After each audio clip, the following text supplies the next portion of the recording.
이 시간 하나님께서 우리에게 주시는 말씀은 전도서 7장 1절부터 10절까지 말씀입니다. 구약 성경 954면입니다. 전도서 7장 1절부터 10절 말씀, 제가 말씀을 봉독해 드리겠습니다. 좋은 이름이 좋은 기름보다 낫고 죽는 날이 출생하는 날보다 나으며 초상집에 가는 것이 잔치집에 가는 것보다 나으니 모든 사람의 끝이 이와 같이 됨이라. 산자는 이것을 그의 마음에 둘지어다. 슬픔이 웃음보다 나음은 얼굴에 근심하는 것이 마음에 유익하기 때문이니라. 지혜자의 마음은 초상집에 있으되 우매한 자의 마음은 혼인집에 있느니라. 지혜로운 사람의 책망을 듣는 것이 우매한 자들의 노래를 듣는 것보다 나으니라. 우매한 자들의 웃음소리는 솔 밑에서 가시나무가 타는 소리 같으니 이것도 헛되니라. 탐욕이 지혜를 우매하게 하고 뇌물이 사람의 명철을 망하게 하느니라. 일의 끝이 시작보다 낫고 참는 마음이 교만한 마음보다 나으니 급한 마음으로 노를 바라지 말라. 노는 우매한 자들의 품에 머무름이니라.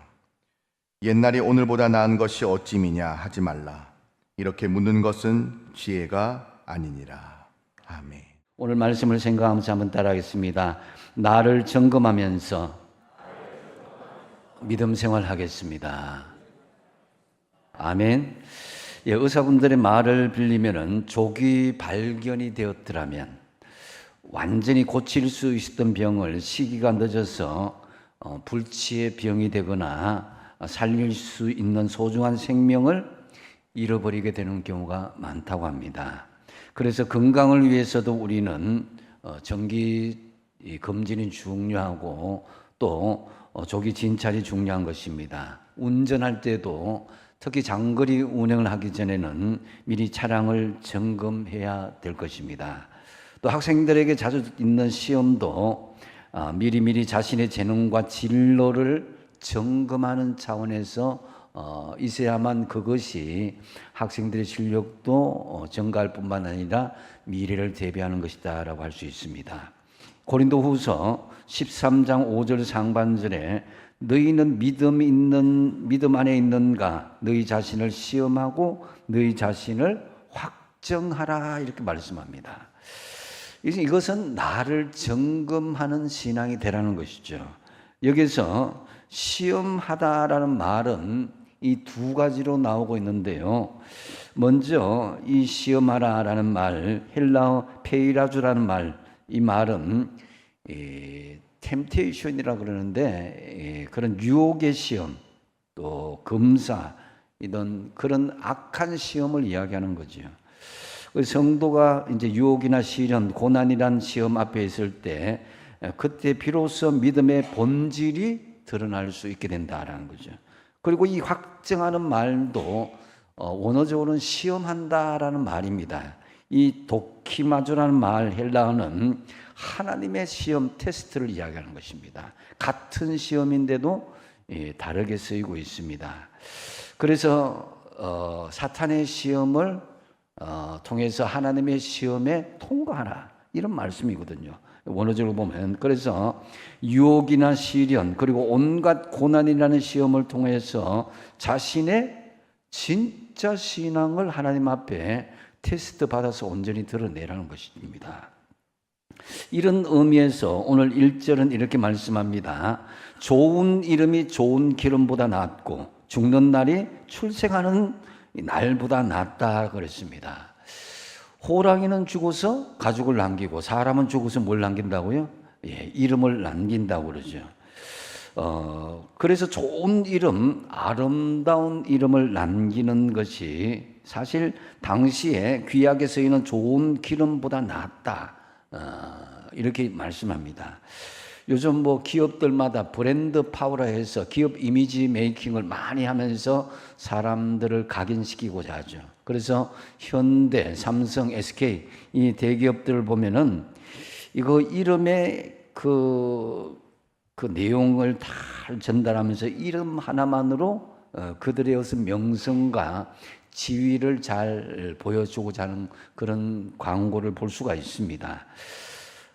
사람의 이름도 마찬가지입니다. 우리의 이름 속에서도 그 사람의 인격이 들어가 있고 또 삶의 모든 것을 그 이름 속에서 나타낸다고 할 수 있는 것입니다. 홍길동 하면은 그 사람 누구다 이렇게 우리가 생각하는 거죠. 그래서 우리는 또한 이 개인적인 고유한 이름과 함께 그리스도인이라는 중요한 믿음의 별명을 가지고 있죠. 믿음의 이름을 가지고 있습니다. 그래서 우리 이름 석자만 들어도 그 사람 참 훌륭한 사람이다라는 그런 인정과 함께 그 사람 예수 그리스도를 닮아서 아름다운 인생을 살았다. 이런 인정을 받는 저와 여러분의 신앙이 되시기 바랍니다. 이 좋은 이름, 아름다운 이름을 남겨지기 위해서는 하루아침에 우리가 이루어지지 않습니다. 수많은 시간 동안 그것이 이루어져야 되는데 그 중간중간마다 우리는 믿음의 자가 점검이 있어야 될 것입니다. 그렇다면 오늘 본문을 통해서 주시는 우리의 믿음, 이것을 자가 점검하기 위한 믿음의 각오가 무엇이어야 되겠습니까? 먼저 첫 번째로 보면 오늘이 마지막이라는 각오로 살고 있는지를 점검할 수 있어야 된다는 거죠. 2절 말씀 같이 한번 읽어보겠습니다. 시작. 초상집에 가는 것이 잔치집에 가는 것보다 나으니 모든 사람의 끝이 이와 같이 됨이라. 산자는 이것을 그의 마음에 둘지어다. 아멘. 여러분, 이것이 뭐냐면은 먼저 오늘이 마지막이라는 각오로 초상집에 내가 주인이 될 수 있다, 주인공이 될 수 있다는 각오로 살라는 말씀이죠. 우리가 천성적으로 그 잔치집을 좋아하지 초상집에 가는 것 이것은 참 어려워하죠. 왜냐하면은 잔치집에는 온갖 맛있는 음식과 즐거운 파티가 있습니다. 고민보다는 재미와 즐거움, 웃음이 있게 되는 것이 잔치집이죠. 하지만 오늘 말씀에서는 잔치집에 가는 것보다는 초상집에 가는 것이 낫다. 왜냐하면은 이 즐거운 잔치집에서 흥겨운 노래를 부르고 그 인생의 목표를 발견하기는 쉽지 않거든요. 또 맛있는 음식을 먹으면서 인생의 의미를 깨닫기는 쉽지는 않을 것입니다. 그래서 연이어서 3절에는 이렇게 말씀합니다. 슬픔이 웃음보다 나음은 얼굴에 근심하는 것이 마음에 유익하기 때문이다 라는 거죠. 물론 인생을 즐겁게 즐기는 부분은 분명히 있어야 됩니다. 무작정 우리가 인생을 고민스럽게 생각해서 살아서는 안 되겠습니다. 하지만 우리 인생이 즐길 것은 즐기지만은 마지막에 있다는 생각을 하면서 즐기는 것이 더 지혜로운 인생이 아닌가라는 그런 의미거든요. 그래서 4절에 보면은 지혜자의 마음은 초상집에 있으되 우매한 사람의 마음은 혼인집에 있다 말씀합니다. 진정으로 지혜로운 사람은 오늘 마시고 먹고 시집가고 장가가는데 정신을 파는 것이 아니라 오늘이 마지막이 될 수 있다는 각오로 오늘 즐기고 마지막을 염두에 두고 살아가는 것입니다. 그래서 우리가 실제로 초상집에 가면 누구나 인생의 의미를 우리가 깨닫는 경우가 많죠. 나도 나보다 젊은 사람이 먼저 가는 수가 있죠. 그러면 나도 곧 갈 수도 있겠구나 이런 생각을 하게 되는 것입니다. 나름대로 철학자가 되고 나름대로 자기의 인생을 좀 고민하는 그런 장소가 바로 이제 장례식장이 되는 것이죠. 여러분은 평소에 인생에 대해서 자기 인생을 얼마나 진지하게 한번 고민해 봤습니까? 중병에 걸려서 오늘 내일 하면서 죽음을 기다리는 사람보다도 건강한 우리가 먼저 갈 수도 있는 것이 우리 인생입니다. 그건 정해지지 않았죠. 불과 여러분 이제 앞으로 100년만 지나면은 이 자리에 있을 사람들 아마 아무도 없을 것 같아요. 100년이 뭡니까? 1년 아니면 하루 뒤라도 주님께서 부르시면은 가야만 되는 존재가 우리 인생입니다. 이와 같이 우리 인생은 언제 끝날지도 모르는 것입니다. 그러므로 여러분은 이 땅에 와서 나는 뭘 못했다라고 원망하거나 한탄하지 마시고 지금 내가 위치한 그곳에서 오늘이 마지막이라는 각오로 최선을 다할 수 있어야 될 것입니다. 누가복음 12장 15절 하반절에 보면은 사람의 생명이 그 소유에 넉넉한 데 있지 않다 그랬습니다. 오늘날 우리가 육신적으로 유한한 세상에서 어느 누구는 성공했다, 돈을 많이 벌었다, 권력이 있다 하여도 그것이 어느 순간에 사라지는 것을 우리가 볼 수 있지 않습니까? 그러므로 우리는 현재 내게 주어진 지금 이 시간이 내 시간이지 다음 시간이나 내일은 내 시간이 아닌 거예요.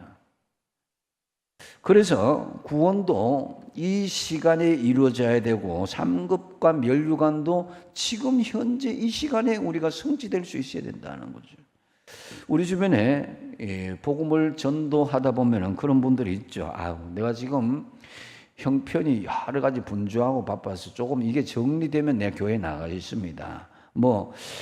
애 좀 키우고 나서 내가 좀 교회 좀 나가겠습니다. 아니면 지금 하고 있는 사업 좀 잘 좀 정리되고 좀 안정이 되면 나가겠습니다. 이렇게 차일피일 미루는 사람들도 있습니다. 왜냐? 그 사람 복음의 진리 안에 있다가 떠나간 사람들도 그렇게 말씀하는 사람이 있거든요.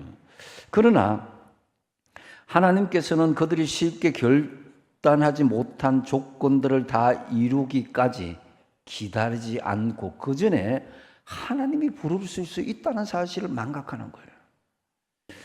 오늘날 우리가 분명히 알아야 할 것은 유한한 이 세상에서 오늘이 마지막이라는 각오로 영혼을 준비하는 이 각오로 살아야 된다. 에베소서 5장 16절 말씀에 그래서 세월을 아끼라 때가 악하니라 라고 말씀합니다. 이 때가 악하다는 말씀은 세상 풍조가 악하다는 것이죠. 다시 말씀드려서 우리가 예수 믿고 교회 다니도록 세상은 우리를 마음대로 내버려 두지 않는다는 것입니다. 우리를 넘어뜨리기도 하고 시험 들기도 하고 그래서 우리는 언제든지 여러분 이 우리의 의지대로 잘 되지 않는 경우가 있습니다. 그래서 우리는 세상의 악한 흐름에 휩쓸려 갈 수 있는 이 부분에 우리가 경계할 수 있어야 되는데요. 여기에서 세월을 아낀다라는 헬라어 엑사고라조라는 단어는 세월을 최대한 이용한다라는 그런 의미가 포함되어 있습니다. 다시 말씀드리면 지금 우리에게 주어진 은사와 돈과 건강과 지위와 명예 이 모든 것을 내 살아있는 동안 최대한 이용하는 것 그것을 통해 하나님의 앞에 영광 돌리는 삶 이것이 세월을 아낀다 엑사고라조라는 그런 의미가 있다는 거죠. 한마디로 표현한다면 내게 찾아온 모든 기회를 놓치지 않고 지금 현재 최선을 다한다는 것입니다. 여러분이 만약에 지금 높은 자리에 있다면 그 하나님 주신 기회거든요. 그래서 내가 그 다른 사람들에게 교만하고 떵떵거리라고 그 자리에 있는 거 아닙니다. 높은 자리에 있을 때 도와줄 사람 도와주고 높은 자리에 있을 때 열심히 일해서 하나님께 영광 올려드리는 거예요. 또 좋은 자리가 영원히 있는 건 아닙니다. 오늘 밤 자고 나면 내일부터 그만두라고 할 수 있거든요. 우리 인생은 알 수 없습니다. 또 여러분에게 예기치 못한 재물의 축복이 올 수가 있습니다. 하나님이 내게 돈을 많이 주었다면 그것은 하나님을 위해서 더 많은 일을 하라고 하는 기회의 때인 것입니다. 나중에 돈을 다 잃어버리고 나서 그때 잘할 걸 한다든지 아니면 죽을 때가 되어서 아무리 후회해도 소용이 없는 것이죠. 그러므로 내 손안에 물질이 있을 때가 기회인 것입니다. 또 건강할 때가 또 기회인 것이죠. 늙고 병들면 일하고 싶어도 못할 때도 있습니다. 교회에 나가는 것도 힘든데 무슨 봉사를 할 수 있겠습니까? 건강할 때 그것이 봉사할 수 있는 기회인 것입니다. 그 기회를 붙잡는 사람이 바로 지혜로운 사람이다라는 거죠. 그러므로 우리의 믿음을 점검하는 데 있어서 가장 우선적으로 점검해야 될 사항은 항상 오늘이 마지막이라는 각오로 우리에게 주신 모든 것을 최선을 다해서 아름답게 사용하고 있는가, 이것을 점검하시기 바랍니다. 그러니까 두 번째로 우리의 믿음을 자가 점검하기 위한 믿음의 각오는 안일함을 버리고 책망과 교훈을 수용할 수 있어야 된다는 거죠. 5절 말씀에 보면은 이 지혜로운 사람의 책망을 듣는 것이 우매한 자들의 노래를 듣는 것보다 낫다, 이렇게 말씀합니다. 지혜로운 사람은 때로는요, 참 이렇게 즐거운 자리에 있는 것, 노래를 듣고 뭐 이렇게 행복하고 기쁘고 그런 것도 있지만은 냉정하게 비판과 책망을 받아들이는 것이 훨씬 더 지혜롭다라는 거죠. 뭐 듣기 싫으니까 다음에 하라, 그런 소리 하지 마라, 이게 아니라 그 부분에 대해서 내가 책망받을 것은 책망받을 수 있어야 됩니다. 교훈으로 삼을 것은 교훈으로 삼을 수 있어야 그것이 지혜로운 사람이다라는 거죠. 시간이 지난다고 그것이 없어지는 게 아니거든요. 그래서 쉽고 안일한 삶보다는 우리가 책망과 교훈을 받을 것은 당당하게 받는 것이 지혜로운 삶이다라는 거죠. 여러분, 이 예수 믿는 건 너무 안일하게 생각해서는 안 됩니다. 독일의 신학자 보네포는 값싼 은혜가 우리 교회의 치명적인 원수다라고 이야기합니다. 복을 달라고 빌면서도 그 속에는 예수가 없고 십자가가 없는 예수를 생각한다는 거죠. 고생하여 번 돈은 여러분 쉽게 낭비하지 않잖아요. 돈이 귀중한 것을 알기 때문입니다. 그러나 쉽게 번 돈은 낭비하기가 쉽습니다. 요즘 로또 복권 많은 사람들이 그것을 통해서 부자를 꿈꾸지만요, 정작 로또에 당첨된 사람들을 조사해 보니까 행복한 사람보다 오히려 그것 때문에 너무나 많은 불행을 겪는 사람들이 있다는 것입니다. 우리가 아픔을 겪고 어려움을 겪고 난 뒤에 여러분 주어지는 그 물질이나 여러 가지 명예와 건세, 귀하고 함부로 놓치지 않죠. 믿음도 마찬가지입니다. 우리가 아픔을 겪고 난 뒤에 하나님의 책망 같은 사랑이 귀중하다는 것을 깨달을 때가 있습니다. 그게 철들 때입니다. 우리가 청소년기나 이렇게 반항기에는 부모의 잔소리가 그렇게 싫어요. 근데 저는 아버님이 돌아가시고 나니까 때로는 저한테 간접적이지만 넌저시 한마디씩 해주는 게 지금 그게 너무 그리워요. 제가 이제 어떻게 할 때 책망이나 교훈이나 이런 말씀을 넌저시 해주시거든요.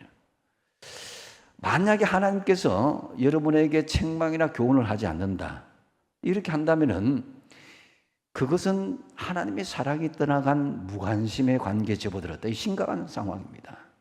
사람과의 관계에서도 여러분 배우자가 책망하지 않고 잘못됐는데도 여러분이 어떤 지적을 하지 않는다, 그건 심각한 관계가 되었다는 것입니다. 사랑의 관계에서 무너졌다는 것이죠. 그렇기 때문에 여러분, 우리가 중병에 걸린 후에 정말 죽을 고생하면서 간절히 기도하며 치유받은 사람들은 하나님이 주신 책망 같은 고난에 감사하는 거예요. 오히려. 그래서 반면에 쉽고 안전한 길을 걸은 사람들은 하나님을 향한 믿음이 그렇게 깊거나 감격적이지 않는 것을 볼 수가 있습니다. 사실 우리 중에는 지금 말을 하지 않아도 겉으로는 그렇게 웃고 있어도 하나님의 책망 같은 아픔을 묻어두고 사는 사람들 적잖게 있습니다. 끝이 보이지 않는 이 아픔의 틈을 이기에 눈물로 밤을 지새우며 새벽을 맞이하는 사람도 우리 중에 있는 것이 사실입니다. 하지만 책망과 아픔만 있으면 우리는 살아날 수 없습니다. 때로 영육이 지쳐있는 아픔 속에 우리가 몸부림치지만 그 처절한 책망과 아픔 속에서도 무엇을 깨닫느냐? 하나님의 은혜와 사랑이 나에게 있음을 깨닫게 된다는 거죠. 그 감격은 말할 수 없는 벅찬 감격. 하나님께서 나를 꾸짖어 주시고 하나님께서 나에게 고난을 주시고 이것이 다 하나님의 은혜요 사랑이라는 걸 깨닫는 것, 그것이 철드는 과정이에요. 참으로 기나긴 책망과 아픔의 밤을 이리저리 뒤척이며 밤을 지새우면서 하나님의 사랑이 정말 하늘 보화처럼 느껴질 때가 있는 것입니다. 누가복음 13장 26절에서 27절 같이 한번 읽어보겠습니다. 시작. 그때에 너희가 말하되 우리는 주 앞에서 먹고 마셨으며 주는 또한 우리의 길거리에서 가르치셨나이다 하나 그가 너희에게 말하여 이르되 나는 너희가 어디에서 왔는지 알지 못하노라. 행악하는 모든 자들아 나를 떠나가라 하리라. 아멘. 여러분, 여기서 주 앞에서 먹고 마셨다라는 것은 오늘날로 해석하면 하나님의 성찬 예식에 참여하고 떡과 포도주를 마시는 그런 하나님의 영역 가운데 있는 사람을 이야기하는 거예요. 또한 주는 또한 우리에게 길거리에서 가르치셨다 하는 것은 길거리에서 복음을 듣고 천국문에 들어갈 수 있도록 해달라는 부탁을 하는 것입니다. 그런데 길거리에서 집에서 요즘 TV, 라디오, 또 영상 예배 드리는 것, 이걸 통해서 그리스도인이 되고 예수님의 제자가 될 수가 있다고 생각합니까? 이런 사람들 아주 직설적으로 행악하는 사람이다. 행악하는 모든 자들아 나를 떠나가리라고 그랬습니다. 오늘날 너무 안일하게 신앙생활하는 사람을 두고 하시는 말씀인 거죠. 그래서 주님을 위한 헌신과 봉사와 충성과 사명이 없이 너무나 안일하고 편안하게 예수 믿는 사람들 두고 하시는 경고의 말씀인 거예요. 이런 편리와 안일주의에 빠져있는 교인들이 죽어서 천국 문 앞에 서서 두드리면서 주님 천국문을 열어주십시오. 우리는 주 앞에서 먹고 마셨으며 주는 또한 우리와 같이 길거리에서 가르쳐 주셨습니다. 이렇게 해도 예수님은 절대로 천국문을 열어주지 않고 나는 너희가 어디에서 온 자인지 도무지 알지 못한다. 이렇게 말씀한다는 거예요. 자, 6절 말씀 같이 한번 읽어보겠습니다. 시작. 우매한 자들의 웃음소리는 솔 밑에서 가시나무 타는 소리 같으니 이것도 헛되니라. 아멘. 미련한 사람의 웃음소리가 뭡니까? 우매한 사람의 웃음소리가 쉽고 안일하게 신앙생활하는 사람을 이야기합니다. 이런 사람의 웃음소리는 소나무 밑에서 가시나무가 타는 것처럼 쉽게 없어진다는 거죠. 그러므로 예수 믿으면서 우리는 때로 욕 얻어먹는 것 겁내지 말아야 됩니다. 예수 믿으면 욕값이 포함되어 있어요. 우리가 예수를 잘 믿으면요, 세상 사람들이 때로는 우리를 핍박합니다. 예수 못 믿으면은 말씀으로 여러분이 찔림 받기도 하고 하나님의 책망을 받기도 하는 거예요. 그게 우리 현지 주소입니다. 그래서 한번 따라합시다. 믿음으로 살려는 사람은 욕먹는 값이 포함되어 있다. 아멘. 예수님께서 십자가를 지시면서 침뱉음을 당하고 욕을 당하고 여러 가지 아픔을 당한 것, 우리 주님의 제자라면서 우리가 책망과 교훈을 우리가 받아들이는 것 당연한 믿음의 제자의 과정인 것입니다. 그래서 우리가 정말 완벽하진 않습니다. 사람 누구나가 다 책망을 받을 잘못들이 있죠. 근데 그 책망을 받아들여서 자신을 바른 길로 돌이키는 사람이 있는가 하면은 그렇지 않는 사람도 있다는 거죠. 그래서 어떤 미련한 사람은 자신에게 주어진 책망을 한 귀로 듣고 한 귀로 흘려버린다는 것입니다. 그래서 오히려 그 책망과 교훈을 들으면 화를 내고 감정적으로 적대적으로 대하는 것입니다. 여러분, 책망을 수용하느냐 저항하느냐에 따라서요 신앙과 삶의 방향이 달라집니다. 여러분, 부모 교육을 받을 때도 자녀들도 그렇잖아요, 그죠? 어느 정도 저항하는 것 같지만 그 내면적으로 부모의 마음을 존중하고 받아들인 자녀들은 반듯하게 자라나게 돼 있어요.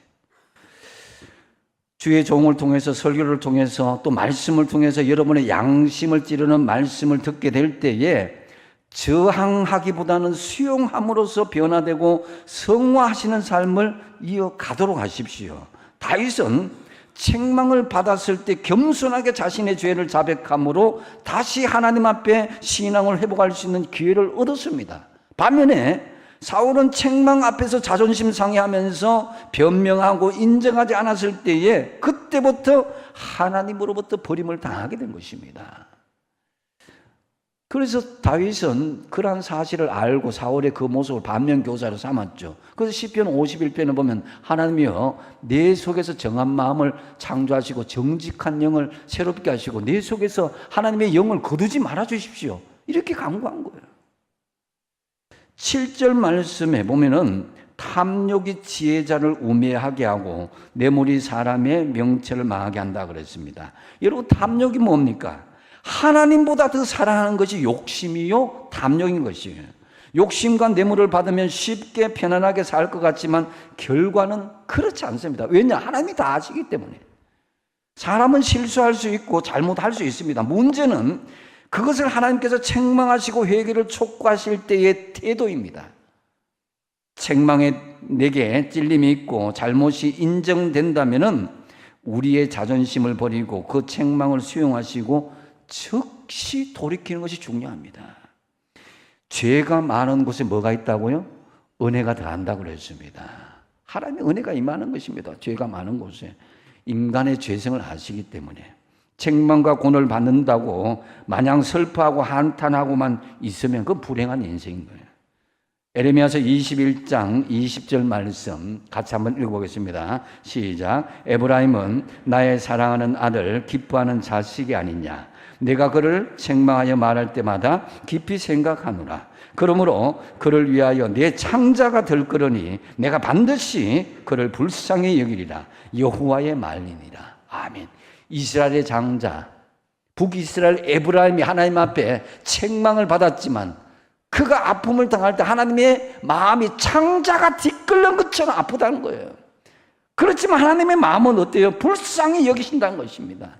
하나님은 저와 여러분을 사랑하는 줄로 믿으시기 바랍니다. 책망이 전부가 아니에요. 가장 소중한 독생자를 내어놓기까지 우리를 사랑하신 걸 생각하십시오.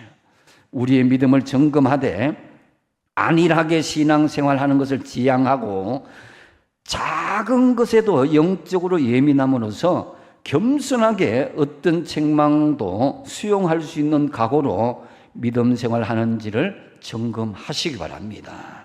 세 번째로 믿음의 점검사항은 교만하지 말고 인내하라는 말씀입니다. 8절 말씀에 보면은 이 일의 끝이 시작보다 낫고 참는 마음이 교만한 마음보다 낫다 그랬습니다.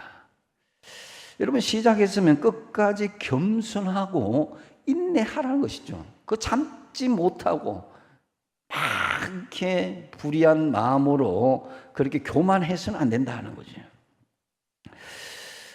세계적으로 유명한 심장 전문의 이 메멧 오저 교수라는 분이 있습니다. 이분은 미국 콜롬비아 의과대학 교수로 미국에서 건강학 교수로 굉장히 유명한 사람입니다. 특별히 이 사람이 유명해진 계기가 미국 빌 클린턴의 이 대통령의 심장을 수술했기 때문입니다.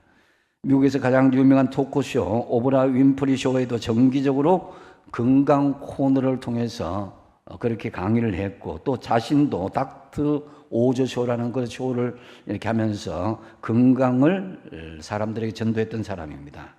이 사람의 별명은요 수도성이라는 별명이 있습니다. 다른 어떤 것도 하지 않고 너무 수술을 많이 하니까 눈만 뜨면 수술하고 강의하고 그 외에는 다른 일을 하지 않았기 때문에 수도성이라고 그러죠.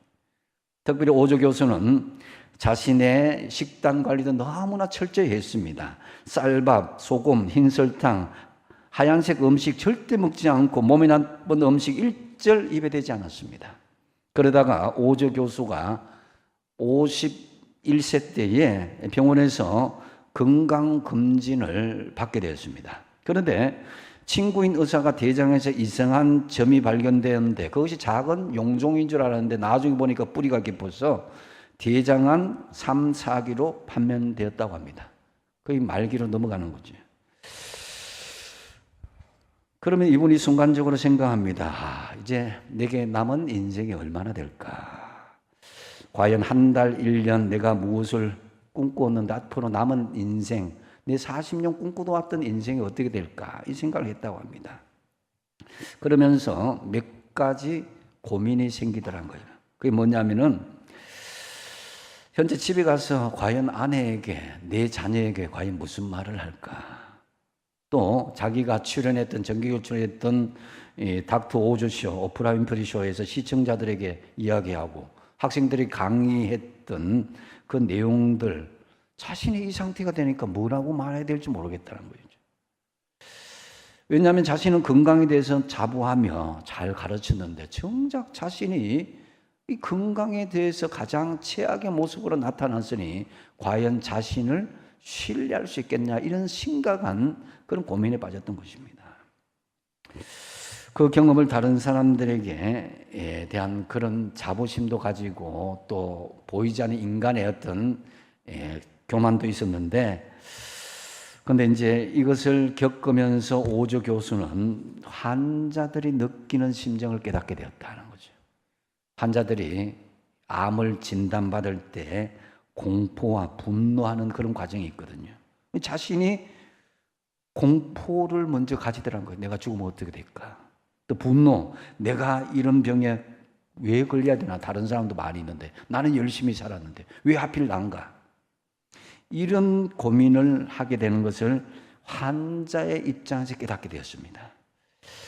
그래서 이 공포와 분노, 자신 그 순간부터 하나님 앞에 겸손하게 회개하는 마음으로 나아가게 되었고, 그 환자의 그 공포와 분노를 이해하게 되었다라는 것입니다. 여러분, 우리는 어떤 경우에도 교만하지 말아야 됩니다. 교만하지 말고 좀 기다리시고 인내하십시오. 9절 말씀에 보면은 급한 마음으로 노를 바라지 말라. 노는 우매한 자의 품에 머문다 그랬습니다. 여러분, 점잖게 보이는 사람도 세상에 성깔 없는 사람 없습니다. 알고 보면은 저 사람은 착한 사람이다, 점잖은 사람이었잖아요. 그 속에는 성깔 다 있습니다. 그러나 그 성깔을 다스리는 사람이 있고 그 성깔을 다스리지 못하는 사람이 있어요. 어떤 사람이 주님께서 기뻐하실까요? 목소리 큰 사람이고 주먹 먼저 날아가는 사람이 이길 것 같지만 절대 그렇지 않습니다. 겸손하게 기다리고 인내하는 사람이 이기게 돼 있어요. 10절 말씀에 옛날이 오늘보다 나은 것이 어찌미냐 하지 말라, 이렇게 묻는 것은 지혜가 아니니라 그랬습니다. 흔히들 그러잖아요. 나 때는 말이야 하면서 자꾸 30년, 40년, 50년 전에 옛날 이야기를 그런 거 한 거, 그렇게 이야기하지 말라는 거예요. 건강한 성도는 과거 지향적인 사람이 아닌 인내하며 기다리는 미래 지향적인 사람이다라는 거죠. 마태복음 24장 13절을 보시면은 그러나 끝까지 견디는 자는 어떻게 된다고요? 구원을 얻으리라 그랬습니다. 임산부들이 그 사랑스럽고 예쁜 자기 아이가 나온다는 그 아이에 대한 출산의 기쁨을 기대하며 소망하기 때문에 모든 것을 참습니다. 먹고 싶은 거 그거 참고, 가고 싶은 거 참고, 또 다른 사람하고 다투는 것도 자기가 참고, 이렇게 하자는 거죠. 마찬가지로 우리가 끝까지 인내하고 견디는 사람이 결국 하나님께서 구원의 반열에 이르게 하신다는 거죠. 그래서 우리의 믿음을 점검하면서 교만한 요소를 제거하고 겸손하게 인내하심으로 여러분의 믿음이 든든한 믿음의 반석이 위에 세워져 있는 것인지를 순간순간 점검하시기 바랍니다. 이제 말씀을 정리합니다. 여러분, 우리 인생, 우리 신앙 저절로 흘러가지 않습니다. 치열한 영적인 싸움과 우리 자가 점검을 통해서 이루어져야 되는 거예요. 훈련을 통해서 이루어져야 됩니다. 그래야 여러분의 이름이 좋은 이름, 아름다운 향기를 내는 이름으로 남을 수 있습니다. 우리의 믿음을 자가 점검하기 위한 믿음의 각오가 첫 번째는 뭐라 그랬어요? 오늘이 마지막이란 각오로 사십시오. 여러분에게 주신 오늘이 마지막이라는 각오로 주어진 모든 것을 다 동원하여서 최선을 다해서 아름답게 사용하십시오. 두 번째 뭡니까? 안임함을 버리고 책망을 수용할 수 있어야 된다. 시간이 약이다, 지나가면 되겠지, 덮어두면 끝나겠지. 아닙니다. 주님, 우리 중심을 보시는 분이군요. 언젠가는 드러날 그 일을 덮는다고 될 일이 아니에요. 아예 처음부터 책망받고 교훈받고 찔림받으면 돌이키고 회개하면 되는 거예요. 그래서 정말 작은 것에도 영적으로 예민하면서 겸손하게 책망을 수용할 수 있는 각오로 믿음 생활하십시오. 그리고 세 번째 뭡니까? 교만하지 않고 인내할 수 있어야 된다. 이 믿음을 점검하면서 교만한 요소 우리 제거하십시오. 겸손하게 인내하십시오. 그래야 해서 여러분의 믿음이 하나님께서 인정하실 뿐만 아니라 영원히 하나님 나라의 아름다운 이름으로 기록되어지시길 간절히 축복드립니다. 기도하겠습니다.